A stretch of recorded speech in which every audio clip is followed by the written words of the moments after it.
हरे कृष्ण सगळ्यांना. काही दिवसापासून आपले ब्लॉग येत नाहीत, त्याच्यामागे आहे माझं छोटं मोठं कारण. गावाकडे गेली म्हणून जास्त काही एडिटिंग शूट अपलोडिंग काहीच होत नव्हतं माझं. म्हटलं जाऊ दे, जेवढं होतं आहे तेवढं करून घेऊ. आणि नवीन नवीन थोडंसं वेगळंच वाटत होतं मला, कसं काय घ्यायचं शूट, कसं नाही घ्यायचं. मग जसं घेता येत होतं मी तसं घेत होती. आणि त्या गावाला गेल्यानंतर 2-3 दिवसानंतर आमच्याकडे असे बेसन पिठाचे लाडू बनवायचे होते, कारण आम्ही दिवाळीला गेलो नव्हतो. म्हणून मग आई म्हणाले की तुम्ही तेव्हा आले नव्हते, मग आत्ता करू. पण आम्हाला तर काय आवडत नाही, पण म्हटलं करून घेऊ. मग सगळेजण आहोत तर मग जाऊबाईन तेच करत इथं चालू होतं. आणि आई आम्हाला अशा गाईड करत होत्या.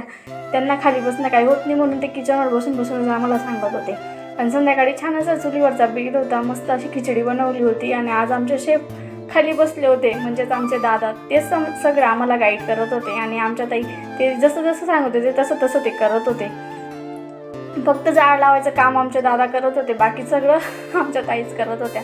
आणि आमचे कारभारी इथे बसून असं सगळ्यांना दाखवत होते, असं तसं असं.